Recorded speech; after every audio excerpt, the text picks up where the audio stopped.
वालेकुम। जी आज हम डिस्कस करेंगे मैदे की तेज़ाबियत, जिसे एसिडिटी या मेडिकल की टर्मिनोलॉजी में गैस्ट्रो एसोफेजियल रिफ्लक्स डिजीज़ भी कहते हैं।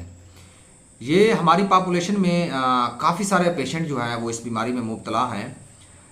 एक स्टडी के मुताबिक अगर 100 पेशेंट का मुआयना किया जाए तो उसमें 10 से 15 पेशेंट ऐसे होते हैं जो इस बीमारी में मुब्तला होते हैं।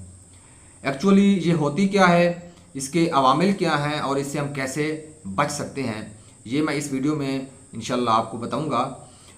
एक्चुअली एसिडिटी क्या होती है?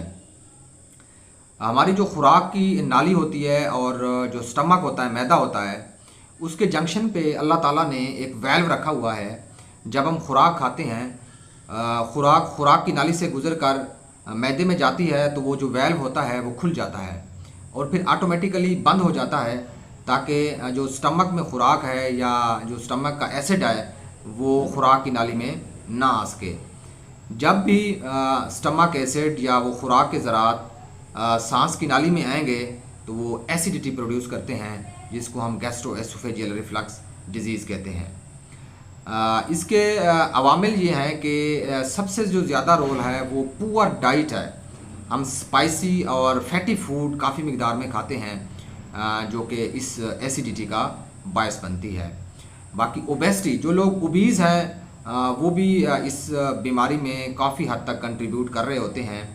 और ओवर ईटिंग, ज़्यादा मिकदार में खाना और बार बार खाना एसिडिटी का बायस बनता है। अल्कोहल काफ़ी मिकदार में कंजप्शन करना या स्मोकिंग करना वो भी एसिडिटी को बढ़ाता है। और कुछ मेडिकेशन हैं, दवाइयाँ हैं, जैसा कि जो हमारे बूढ़े लोग होते हैं वो जोड़ों के दर्द के लिए एनसेड वो पेन किलर खा रहे होते हैं, वो भी एसिडिटी को बढ़ाते हैं। तो इसकी अलामात में जो काफ़ी कॉमन अलामात देखी गई हैं वो है burning sensation in the chest. हमारी जो खुराक की नाली हैं उसमें बर्निंग सेंसेशन होती है। ऐसा लगता है जैसे खुराक है या एसिड है वापस हमारे गले में हमें आता हुआ महसूस होता है। या डिफ़िकल्टी इन स्वॉल्विंग, हमें खुराक निगलने में भी दुश्वारी हो सकती है, खांसी भी हो सकती है। या मरीज़ हमें आके बताते हैं कि डॉक्टर साहब सुबह सुबह जब हम उठते हैं तो हमें खट्टे डकारें आती हैं या नाज़िया, कह की कैफियत भी इस बीमारी में हो सकती हैं। ये कॉमन अलामात हैं जो इस बीमारी में देखी गई हैं। इससे हम कैसे छुटकारा हासिल कर सकते हैं, ये बहुत ज़्यादा ज़रूरी है। सबसे पहले तो हमने अपनी डाइट का जो है ना वो ख्याल रखना है। हमारी जो डाइट हो वो स्पाइसी ना हो और फैटी डाइट भी नहीं होनी चाहिए।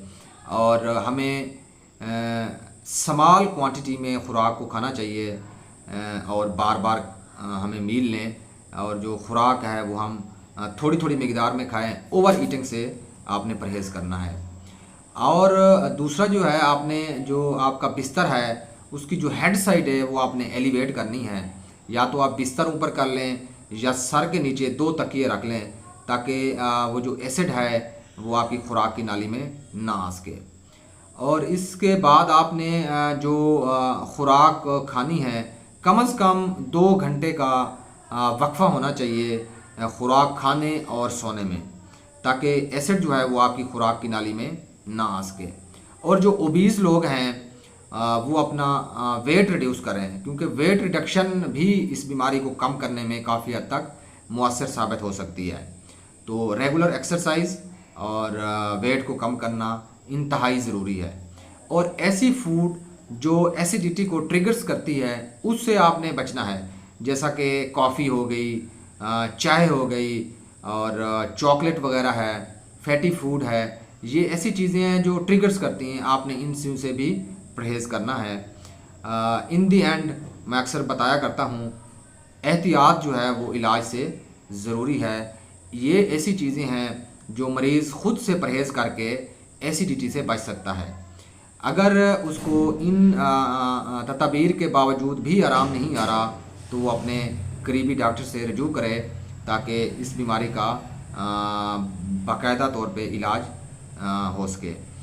इसकी दवाइयाँ भी होती हैं जो एसिड को कम करती हैं, और अगर दवाइयाँ भी काम ना कर रही हूँ तो फिर हम सर्जरी भी करते हैं, वो ताकि जो एसिड है वो आपकी खुराक की नाली में ना आए, क्योंकि अगर खुराक की नाली में बार बार वो एसिड आता रहा तो वो मज़ीद कॉम्प्लिकेशन हो सकती हैं। वस्सलाम।